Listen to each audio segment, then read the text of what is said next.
భారతదేశానికి పాకిస్తాన్‌కి అసలు యుద్ధం జరుగుతుందా? జరగట్లేదా? యుద్ధ వాతావరణం అయితే ప్రస్తుతం ఉంది. ఎప్పుడెప్పుడు ఆయుధాల బయటికి వదులుదామా అని చెప్పేసి ఇరు దేశాలు కూడా చూస్తున్నాయి. ముందుగా ఎవరు దాడి చేస్తారు?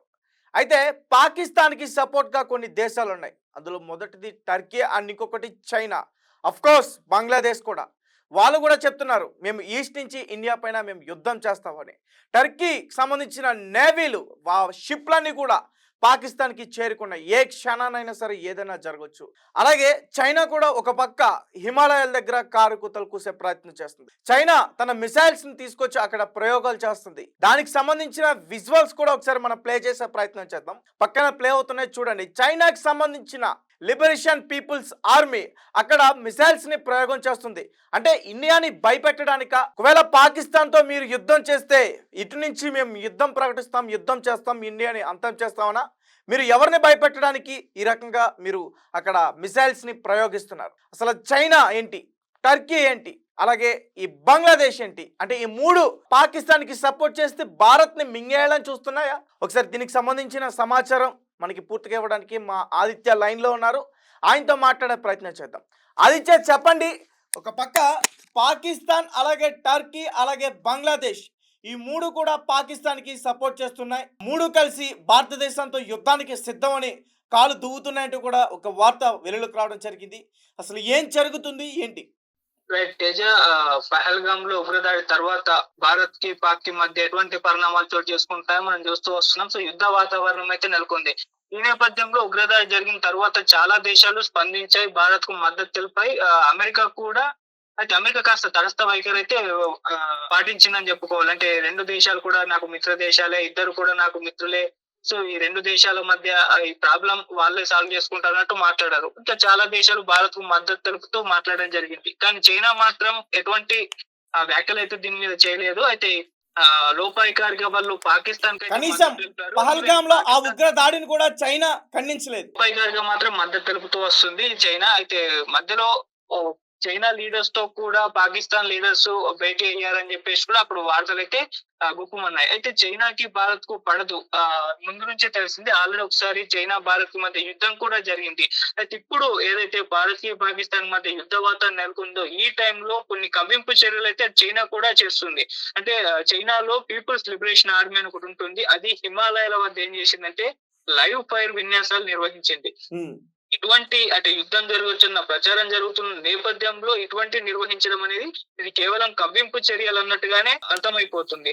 సో చైనా ఈ సైనిక విన్యాసాలు నిర్వహించడం పైన కూడా సరిహద్దులు ఇప్పుడు కాస్త ఉద్రిక్త వాతావరణం నెలకొంది. అంటే అక్కడ కూడా మా వాళ్ళు సెక్యూరిటీ గురించి పెంచాల్సిన అవసరం ఉంటుంది. సో పాక్ కి మద్దతుగానే చైనా ఈ కవ్వింపు చర్యలకు పాల్పడుతుందని చెప్పేసి వాదనలు కూడా వినిపిస్తున్నాయి. మరి ఖచ్చితంగా పాకిస్తాన్ కి మద్దతుగానే ఇవి చేస్తున్నట్టుగానే కనిపిస్తుంది. బంగ్లాదేశ్ కూడా నువ్వు అన్నట్టు అది కూడా మద్దతు తెలుపుతుందా లేదా అన్నదే వాళ్ళ భిన్నాభిప్రాయాలు అయితే వ్యక్తం అవుతున్నాయి. అంటే వాళ్ళు బయటేమో ఒకవేళ పాకిస్తాన్ తో యుద్ధం జరిగితే మేము పశ్చిమ ప్రాంతాలన్నింటినీ కూడా మేము ఆక్యుపై చేస్తామని బంగ్లాదేశ్ లీడర్స్ అంటున్నారు. వాళ్ళు ఆ విధంగా మాట్లాడుతున్నారు, చైనా ఒకలా బిహేవ్ చేస్తుంది. ఈ రకంగా భారత్ పట్ల కొన్ని దేశాలు అయితే భిన్న వైఖరిని అయితే కనిపించడం చూస్తున్నాం. మరి చైనా ఇవి జస్ట్ కవ్వింపు చర్యలు మాత్రమే కానీ యుద్ధం చేసేంత స్థాయికి వెళ్తుందని చెప్పేసి ఎవరైతే అనుకోవట్లేదు. సో మరి ఎందుకు ఇటువంటి కవ్వింపు చర్యలు చేస్తుంది అని చెప్పేసి మాత్రం చూడాలి. సో దీని మీద ఒక స్పష్టత అయితే రావాల్సింది Teja. Right, thank you Aditya. అసలు భారతదేశానికి పాకిస్తాన్కి యుద్ధం జరుగుతుందా, జరగట్లేదా? ఈ ప్రశ్న నేను అడుగుతుంది కాదు, చాలామంది మా వీడియోలు చూస్తున్న వాళ్ళందరూ కూడా అనేక మీడియాల్లో కూడా చాలామంది కామెంట్లు చేస్తున్నారు. అసలు యుద్ధం జరుగుతుందా, జరగట్లేదా? ఎందుకు ఇన్ని రోజులు మీరు ఆలస్యం చేస్తున్నారు? ఆ ఉగ్రవాదులను ఎందుకు ఇంకా పట్టుకోలేదు? పాకిస్తాన్ అనే తెలిసినప్పుడు వాళ్ళపైన దాడి చేయొచ్చు కదా. మన దగ్గర 170, 180 న్యూక్లియర్ బాంబ్స్ ఉన్నాయి కదా. 2 పడేస్తే పాకిస్తాన్ ప్రపంచ పట్టణంలో లేకుండా పోతుంది కదా అని చెప్పేసి చాలామంది అడిగే ప్రయత్నం చేస్తున్నారు. అయితే కొంతమంది నిపుణులు ఏం చెప్తున్నారంటే, ఒకవేళ యుద్ధం జరిగితే భారత్కు కూడా చాలా నష్టం ఉంటుంది, పాకిస్తాన్కి ఎలా అయితే నష్టం ఉంటుందో భారతదేశానికి కూడా అంతే నష్టం ఉంటుంది. కొన్ని ప్రాంతాలు పోతాయి, మళ్ళీ 1000 ఏళ్ళు వెనక్కి వెళ్ళిపోతాం. ఎందుకంటే వాళ్ళ దగ్గర కూడా న్యూక్లియర్ వెపన్స్ ఉన్నాయి. ఎందుకంటే పాకిస్తాన్ దగ్గర కూడా 160 న్యూక్లియర్ వెపన్స్ ఉన్నాయి. ఖచ్చితంగా వాళ్ళు దాడి చేస్తే మనం ప్రాణ నష్టం జరుగుతుంది, మనం ఆర్థికంగా వెనక్కి పడిపోయే అవకాశం ఉంది, మళ్ళీ 1000 ఏళ్ళు వెనక్కి వెళ్ళే అవకాశం ఉంటుంది. అందుకని ఆలోచిస్తున్నారా అనే విషయాన్ని చాలామంది కూడా అనాలిసిస్ చేస్తూ ఉన్నారు. అలాగే పాకిస్తాన్కి సపోర్ట్గా మళ్ళీ చైనా ఉంది, అలాగే టర్కీ ఉంది. సో రెండు కూడా ఐక్యరాజ్య సమితిలో మాట వినే వ్యక్తిత్వం ఉన్న దేశాలు కాదు అవి. అవి కయ్యమంటే కయ్యమనే అంటాయి, దాడికి ప్రతిదాడి చేస్తూ ఉంటాయి. కనీసం అసలు ఈ దాడి ఎందుకు జరిగింది, ఎవరిది తప్పు అనేది కూడా చూడదు. ఎందుకంటే టర్కీ అది ఏ దేశమో మీ అందరికీ బాగా తెలుసు. చైనా పాకిస్తాన్ ఎందుకు సపోర్ట్ చేస్తుందో మనందరికీ బాగా తెలుసు. టర్కీ ఒక ఇస్లాం సంబంధించిన దేశం, పాకిస్తాన్ ఒక ఇస్లాం సంబంధించిన దేశం. రీసెంట్గా పహల్గామ్ దాడిలో ఎవరు చనిపోయారు? ఇస్లాంకి సంబంధించిన కొంతమంది ముస్లిమ్స్ హిందువులను అక్కడ మీరు హిందువా కాదని మరి అడిగి చంపేశారు. దీన్ని ఒక కోణంలో చూస్తే కొంతమంది ఏం చెప్తున్నారంటే ఉగ్రవాదులు ఈ లష్కర్ తోయిబా సంస్థకు సంబంధించిన ఉగ్రవాదులు కొంతమంది భారతదేశంలో బందీలుగా ఉన్నారు, జైల్లో మగ్గిపోతూ ఉన్నారు చాలా ఏళ్ళ నుంచి, వాళ్ళని తీసుకెళ్లేందుకే ప్లాన్, అందుకనే ఈ పహల్గామ్ దాడి చేశారంటూ కూడా చెప్తున్నారు. అయితే మరొక పక్క అసలు పాకిస్తాన్ ఆర్థిక వ్యవస్థ బాలేదు, ఏదో రకంగా యుద్ధం ప్రకటిస్తే కొంచెమైనా బాగుపడుతుందని ఈ రకంగా యుద్ధాన్ని వాళ్ళే కావాలని చెప్పేసి ఉగ్ర చర్యలన్నీ కూడా చేయిస్తున్నారంటూ కూడా చెప్తున్నారు. అసలు ఏది అర్థం కావట్లేదు కదా. సరే, ఒకవేళ యుద్ధం జరిగితే ఖచ్చితంగా ఇరు దేశాలకి నష్టం ఉంటాయి. పాకిస్తాన్కి ఎంత నష్టం ఉంటుందో భారతదేశానికి కూడా అంతే నష్టం ఉంటుంది. పాకిస్తాన్కి ఏముంది, ప్రస్తుతం పాకిస్తాన్ చాలా దరిద్రమైన సిచ్యువేషన్లో ఉంది. తినడానికే వాళ్ళకి తిండి లేదు, ఆర్థికంగా చాలా వెనకబడిపోయి ఉన్నారు. వాళ్ళు ఏం చెప్తున్నారు తెలుసా, యుద్ధం మేము చేస్తాం, యుద్ధం చేస్తే కనీసం మా జీవితాలైనా బాగుపడతాయి, కొంచెమైనా మెరుగుపడతాయి. ఒకవేళ చచ్చిపోతే ఒక ముస్లింగా చనిపోవడానికి దీనికన్నా మంచి అవకాశం మనకు రాదంటూ కూడా వాళ్ళు చెప్తున్నారు. ఒక పక్క ఉగ్రదాడి జరిగింది, ఎవరు చేశారు ఎందుకు చేశారో తెలుసు, దానికి సంబంధించిన ఎవిడెన్స్ అంతా కూడా మనకుంది, ఇన్వెస్టిగేషన్ జరుగుతుంది, మన బలగాలు ఆ ఉగ్రవాదుల్ని పట్టుకునేందుకు ప్రయత్నం చేస్తున్నారు. అయితే దీనికి సంబంధించి అన్ని దేశాలు కూడా ఈ పహల్గామ్ అటాక్కి సంబంధించి అన్ని దేశాలు కూడా ఖండించి, అమెరికా కావచ్చు, రష్యా కావచ్చు, ఇతర వేరే దేశాలు అన్నీ కూడా, ఆఫ్ఘనిస్తాన్ అన్నీ కూడా ఖండిస్తున్నాయి. కానీ ఒక చైనా మాత్రం ఖండించట్లా, ఒక టర్కీ మాత్రం ఖండించట్లా, ఈవెన్ పక్కనున్న ఈస్ట్ పాకిస్తాన్ ఒక పేరుతో పిలువడే ఒకప్పటి ఆ పాకిస్తాన్, బంగ్లాదేశ్ అది కూడా ఖండించట్లా. అంటే భారతదేశాన్ని ఈ మూడు దేశాలు చుట్టేసి మింగేద్దామని ప్లానింగా, అంటే భారతదేశాన్ని మింగేద్దామని ప్లానింగా, లేకపోతే హిందువుల్ని చంపేద్దాం, హిందుత్వాన్ని లేకుండా చేద్దాం అనేది మీ ప్లానింగా? ఇది ఖచ్చితంగా తెలుసుకోవాల్సిన పరిస్థితే మనకుంది. ఒకవేళ యుద్ధమే జరిగితే ఖచ్చితంగా నష్టం జరుగుతుంది. ఏం కాదు, నష్టం జరిగితే జరిగింది. ఒకప్పుడు మనకు నష్టపోలేదా? ఒకప్పుడు మనం బానిసలుగా బతలేదా? ఈ భారతదేశం స్వతంత్రం ఎలా వచ్చింది? ఎంతోమంది వీరులు పోరాడితే మనకి స్వాతంత్రం వచ్చింది. మనకెవరో తీసుకొచ్చి చేతుల్లో పెట్టలేదు స్వాతంత్రాన్ని.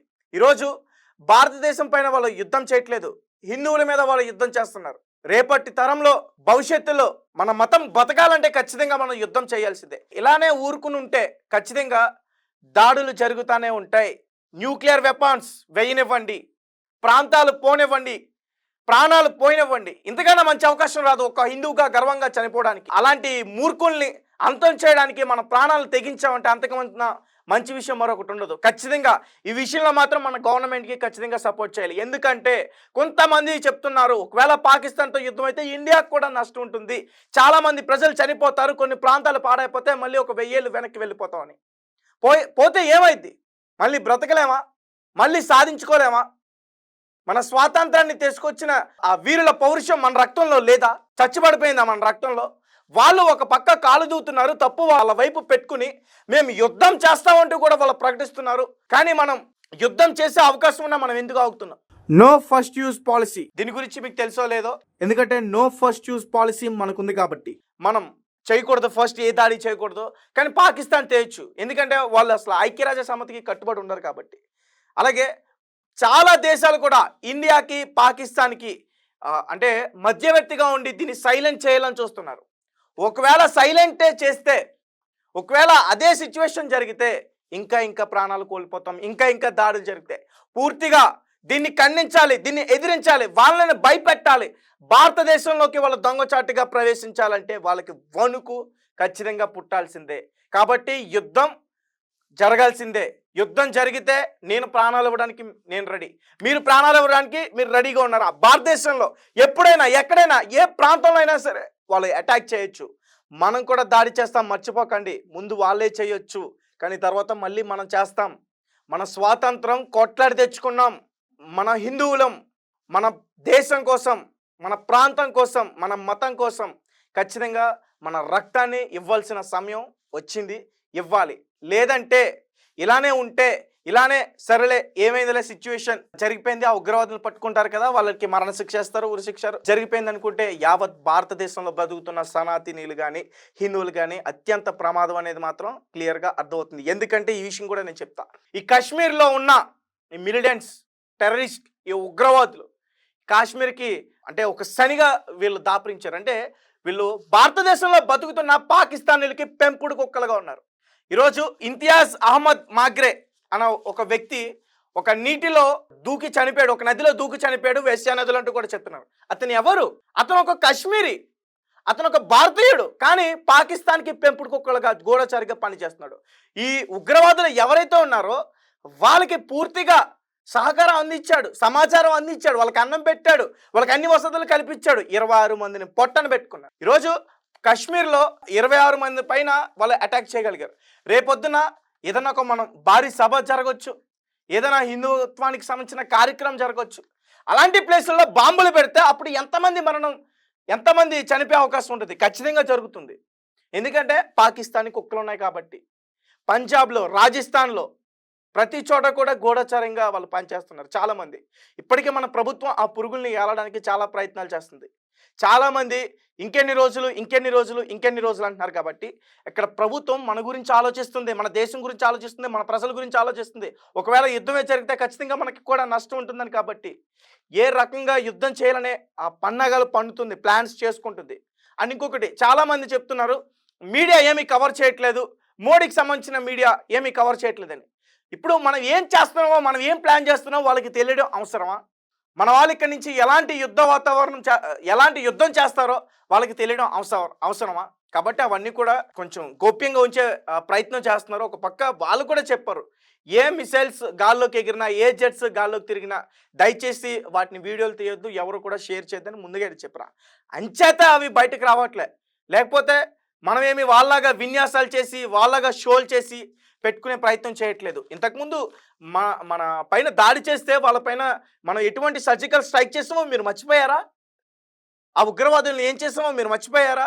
ఒకప్పుడు 1965లో పాకిస్తానీలు పీఓకోని ఆక్రమించుకొని భారతదేశానికి వచ్చేసి ఆ కాశ్మీర్ ఆక్రమించుకోవడానికి ప్రయత్నిస్తుంటే 90,000 సైనికుల్ని భారతీయులు ఏం చేశారో అది మర్చిపోయారా? అప్పుడు ప్రాణాలు అర్పించిన మన ఆర్మీ సైన్యం మర్చిపోయారా మీరందరూ కూడా? సో ఎవరు కూడా మర్చిపోవద్దు. మన కోసం, మన దేశం కోసం ప్రాణాలు విడుస్తున్నారు. నిన్న కూడా కొంతమంది ఆర్మీ సైన్యం చనిపోయారు. కాబట్టి దయచేసి ఎవరు కూడా ఈ విధంగా మాట్లాడొద్దు. ఖచ్చితంగా యుద్ధం జరుగుతుంది. ఈ యుద్ధం జరిగితే నేను ప్రాణాలు ఇవ్వడానికి సిద్ధం. మీరు సిద్ధమా? భారతదేశంలో ఎక్కడైనా సరే, ఏ ప్రాంతంలో అయినా సరే వాళ్ళు దాడి చేయొచ్చు. మనం మన ఆర్మీ సైన్యానికి మనం తోడుగా ఉండాలి. వాళ్ళు మన కోసం, వాళ్ళ ఫ్యామిలీ వదులుకొని మన కోసం అక్కడ వాళ్ళ యుద్ధంలో పాల్గొంటున్నారు. అలాంటిది మనం ఇక్కడ కూర్చొని కుక్కల్లా వాగితే, పాకిస్తాన్కి అమ్ముడిపోయిన పెంపుడు కుక్కల్లా వాగితే వాళ్ళు అసలు యుద్ధం చేయగలుగుతారు? మనం చూస్తే వీళ్ళంటి వాళ్ళ కోసమా మనం యుద్ధం చేస్తుంది, వీళ్ళంటి వాళ్ళ కోసమా మనం ప్రాణాలు ఇస్తుందని వాళ్ళు యుద్ధం చేయగలుగుతారా? దయచేసి మీ ఎవరికైనా సరే మీకు పాకిస్తాన్ మంచిది, గొప్పది అనిపిస్తే దయచేసి మీరు భారతదేశాన్ని వదిలి వెళ్ళిపోండి. మేము మిమ్మల్ని మంచిగా పంపిస్తాం. మీకు దమ్ముంటే మీరు పాకిస్తాన్ వైపు ఉండి మాతో యుద్ధం చేయండి. మేము యుద్ధం మాత్రమే కోరుకుంటున్నాం. పాకిస్తాన్ ఖచ్చితంగా ఈ యుద్ధంలో నష్టం చూస్తుంది. మేము నష్టం చూసినా పర్వాలేదు, మా ప్రాణాలు పోయినా పర్వాలేదు, కానీ పాకిస్తాన్ మాత్రం చావు దెబ్బ ఖచ్చితంగా కొట్టాల్సిందే. లేదంటే హిందుత్వానికి చాలా ప్రమాదం. క్లియర్గా అర్థమవుతుంది. ఈ పహల్గామ్ అటాక్లో ఎవరిని చంపారో కూడా మీ అందరికీ బాగా తెలుసు. ఇప్పుడు ఏ దేశాలు పాకిస్తాన్కి ఎందుకు సపోర్ట్ చేస్తున్నాయో కూడా బాగా తెలుసు. బంగ్లాదేశ్లో ఎక్కువ ఎవరుంటారు? ఏ మతస్థులు ఉంటారు? ఈ టర్కీలో ఏ మతస్థులు ఉంటారు? ఒకసారి ఆ ఫ్లాగ్సే చూడండి ఎలా ఉంటాయో. జస్ట్ కలర్ మారుతుంది, అంటే వాళ్ళది రెడ్, వీళ్ళది గ్రీన్. ఏ మతస్థులు ఉంటారు? ఎందుకు సపోర్ట్ చేస్తున్నారు? 2045 నాటికి మొత్తం ప్రపంచం మొత్తం కూడా ఇస్లాం మతంగా అభివృద్ధి చేయడానికి ప్రయత్నాలు చేస్తుందంట. సరే చూద్దాం. భారతదేశంలోకి అడుగు పెడితే ఎవరికైనా సరే ప్రాణాలతో బయటికి పంపించే పరిస్థితి అయితే ఉండదు. ఈసారి కఠినంగా నిర్ణయాలు ఉంటాయి. మన ప్రభుత్వం ఏదైతే చేస్తుందో దానికి మనం ఖచ్చితంగా సహకరించాలి. లేని పోనివన్నీ కూడా దయచేసి మీడియా ముందుకు వచ్చి మాట్లాడొద్దని నేను చెప్తున్నా. యుద్ధం వస్తే మాత్రం నేను ప్రాణాలు ఇస్తా. మీరు కూడా ఇవ్వడానికి సిద్ధంగా ఉండండి. మీలో దేశ స్ఫూర్తి ఉంటే, మీరు నిజమైన భారతీయులు అయితే, మీరు నిజమైన హిందువు అయితే, మీరు నిజమైన క్రిస్టియన్ అయితే, మీరు నిజమైన ముస్లిం అయితే